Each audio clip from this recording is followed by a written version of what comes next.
आया हूँ आपके सामने important 10 topics in psychiatric NORCET PGI PGIMER JIPMER KGMU PGI Lucknow NORCET all CHO exam में हर बार क्वेश्चन आते हैं ओनली फॉर डेफिनेशन से। नमस्कार साथियों, मेरा नाम बलवीर है। आप स्वस्थ हो गए फिर से आज हम एक एक टॉपिक का आपके सामने डिस्कशन करने जा रहे हैं और कहीं ना कहीं ये टॉपिक आप एक पेपर पे लिख लीजिए सीक्वेंस से और साइकेट्रिक के, और उनको कैसे याद करना है आप वीडियो को एंड तक देखिए, मैं आपको ये भी बताऊंगा। साइकेट्रिक में पहला टॉपिक है साइकेट्रिक का इंट्रोडक्शन। इंट्रोडक्शन क्या है? इंट्रोडक्शन के अंदर हेल्यूसिनेशन है, इल्यूजन है, डिल्यूजन है, ये चीजें आती है।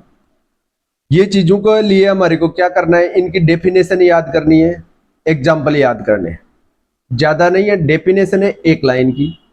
फिर इसके अंदर जैसे 5 हमारे परसेप्शन ऑर्गन है, सेंसरी ऑर्गन है, तो सेंसरी ऑर्गनों पे ही इसके डिसऑर्डर बने हुए हैं, तो हमारे को बस इतना ही याद करना है।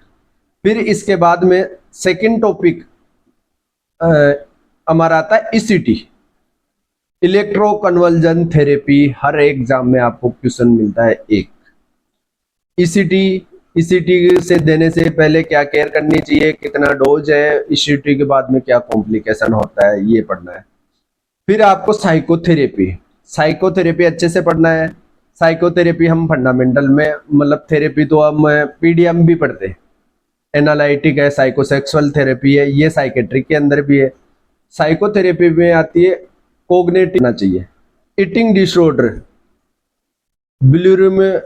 बिल्यूरिमिया नर्वोसा क्या होता है, मोस्ट ऑफ ये फीमेल के अंदर होता है। एनोरेक्सिया नर्वोसा क्या होता है, क्या कॉम्प्लिकेशन हो सकते हैं, आपको एक न एक कहीं ना कहीं एग्जाम में मिल जाएगा। ओसीडी है, ये हेल्थ वर्कर में सबसे ज्यादा कौन सी ओसीडी होती है, हैंड हाइजीन से लेके होती है। ओसीडी का obsessive compulsive disorder, phobia anxiety की आपको डेफिनेशन याद रखनी है, टाइप नाम से ही एक सिंगल लाइन के इनके नाम डेफिनेशन है, ये याद रखनी है। एंजाइटी में क्या सबसे इंपॉर्टेंट है कि नर्सिंग इंटरवेंशन क्या होगा, पेशेंट के साथ कम्युनिकेशन, ओपन कम्युनिकेशन करना है। साइकेट्रिक के पेशेंट के साथ हमेशा कम्युनिकेशन क्या करना है। पैनिक एंजाइटी है तो पेशेंट को कैसा उसके साथ हमारे को बिहेव करना है, आईपीआर क्या मेंटेन करना है, ये चीज है। फिर इसके बाद में है डिमनेसिया एंड डिलीरियम क्या होता है, डिमनेसिया एंड डिलीरियम क्या होता है। ADH attention deficiency hyper active disorder, ये छोटे बच्चों में देखने को मिलता है। कभी बच्चा टीवी देख रहा है, टीवी का देखते देखते बोलता है मम्मा खाना ला के दे दो, खाना को टीवी के सामने रख के फिर खेलने चला जाता है, फिर पढ़ने लग जाता है, और अपनी नॉर्मल स्पीड से वो ज्यादा स्पीड से काम करता है बच्चा। फिर इसके अंदर है हमारे को पर्सनैलिटी डिसऑर्डर हर एक एग्जाम में अभी नहीं पूछ रहे हैं, ये पिछले 5 साल में हर पेपर में आपको पर्सनैलिटी का एक डिसऑर्डर मिलेगा, फिर भी ये इंपॉर्टेंट है। साइकोसोमेटिक डिसऑर्डर में आता है लाबेला, हिस्टीरिया, कन्वर्जन रिएक्शन, ऐसे डिसऑर्डर आते हैं जो हमारे समाज में हमारे को कहीं ना कहीं देखने को मिलते हैं, ये सारे के सारे डिसऑर्डर। और कहाँ से पढ़ना है, कौन सी कोचिंग प्रिपेयर करना है, मैं आपको यहाँ पे स्क्रीन पे मेरा इंस्टाग्राम मेंशन कर रहा हूँ, बलवीर डूडी 370। इसको आप डीएम करके पूछ सकते हो, कॉल करके पूछ सकते हो इंस्टाग्राम पे कि हमारे को कैसे पढ़ना है, कौन सी बुक पढ़नी है, कहाँ से पढ़ना है। मेरी इंस्टाग्राम आईडी पे आपको मैं सभी सजेशन कर दूंगा। फिर है सब्सटेंस एब्यूज अभी इंडिया में सबसे ज्यादा हो रहा है। एक तो एल्कोहल एक्सेसिव लेना, इंजेक्टेबल मेडिसिन लेना जो विदाउट डॉक्टर के डिस्क्रिप्शन के लिए, ओनली फॉर अपनी मौज मस्ती के लिए, तो इनको एब्यूज बोलते हैं। जो ओवरडोज ले रहे हैं, अपने इंजॉयमेंट के लिए, बनी किसी पर्पज से अलग पर्पज के लिए। यह है सब्सटेंस अब्यूज। साइकोफार्माकोलॉजी, साइकोफार्माकोलॉजी सबसे इंपॉर्टेंट टॉपिक है। हर एग्जाम में आपको क्वेश्चन देखने को मिलेगा इसका। एग्जाम चाहे आप CHO की ले लो, चाहे आप नॉर्सेट की ले लो, PGI ले लो, हर एग्जाम में CRE तक के इसका क्वेश्चन मिलेगा आपको। इसमें एंटीसाइकोटिक मेडिकेशन हमारे को पढ़नी है।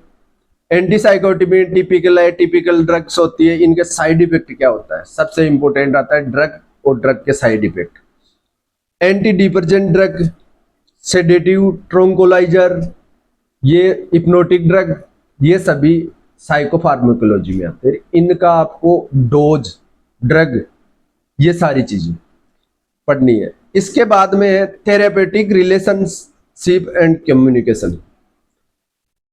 हमेशा साइकेट्रिक में कैसा रिलेशन रखना है पेशेंट के साथ। थेरेपेटिक का होता है कि हम प्रोफेशनल ड्यूटी जाते हैं हॉस्पिटल में, हमारी ड्यूटी स्टार्ट होने से लेके ड्यूटी खत्म होने तक ही हमारा रिलेशनशिप होना चाहिए, उसके बाद में हमारा वो रिलेशन नहीं होना चाहिए, उसको बोलते हैं थेरेपेटिक। उसमें एथिक्स हमारे को फॉलो करने हैं। ये थेरेपेटिक रिलेशनशिप के अंदर हो गया। स्पेशल में ड्रग मेंशन करूंगा साइकेट्रिक में लिथियम, थेरेपेटिक डोज अलग है, 1.2 नैनोग्राम है, और टॉक्सिसिटी अलग चीज है। अभी जो एग्जाम हुआ था GMCH, उसमें थेरापेटिक लेवल पूछा था, ना कि टॉक्सिक लेवल पूछा था। बहुत बच्चे ये बोल रहे हैं ये क्वेश्चन रॉन्ग है, वो रॉन्ग नहीं है। उस क्वेश्चन को आप दोबारा से रीड करो, उसमें थेरापेटिक लेवल था।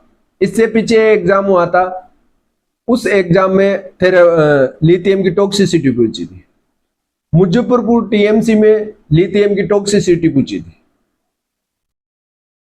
साइकेट्रिक में ऐसे क्वेश्चन आते हैं, और देख को स्टूडेंट का माइंड क्या कहता है। स्टूडेंट को फिक्स याद होता है कि मेंटल हेल्थ की डेफिनेशन नहीं पढ़ी। CHO, राजस्थान CHO की एग्जाम में क्या पूछा था, मेंटल हेल्थ की डेफिनेशन क्या है, वहां पे हेल्थ की डेफिनेशन दे के आए थे। जो कम से कम 50,000 बच्चे बैठे हैं, उनमें से 30,000 का कि वो मेंटल हेल्थ के न देके नॉर्मल हेल्थ की डेफिनेशन आंसर करके आए। तो बच्चा एक तो क्वेश्चन को नहीं रीड करता है। साइकेट्रिक बहुत इजी सब्जेक्ट है, आप जब जब पढ़ोगे आपको साइकेट्रिक याद हो जाएगी। अब रही बात कि सर आपने डिफेंस मैकेनिज्म नहीं बताई, आपने इडिगो नहीं बताया, वो आती है साइकोलॉजी। उसका भी मैं आपको नेक्स्ट वीडियो में टाइम निकाल के आपके लिए मैं क्वेश्चन निकाल के लेके आऊंगा। कौन कौन से टॉपिक पढ़ने हैं साइकोलॉजी में, बहुत इंपॉर्टेंट टॉपिक है हमारे। जो गुरुजन है हमारे, शॉर्ट समराइज करके उसको क्या पढ़ाते हैं, एक ही सब्जेक्ट कर देते हैं साइकेट्री की। 2 सब्जेक्ट है, साइकोलॉजी और साइकेट्री, और दोनों में से हर बार क्वेश्चन आता है। मास्लो हायरार्की का अभी GMCH में क्वेश्चन आया था, मास्लो हायरार्की से रिलेटेड क्वेश्चन आया था। आपको ऐसी इंफॉर्मेटिव वीडियो चाहिए कि हमारे को इंपॉर्टेंट टॉपिक है, हमारे को कौन सी बुक से पढ़ना है, तो इसके लिए चैनल को शेयर और सब्सक्राइब करें। Bye bye.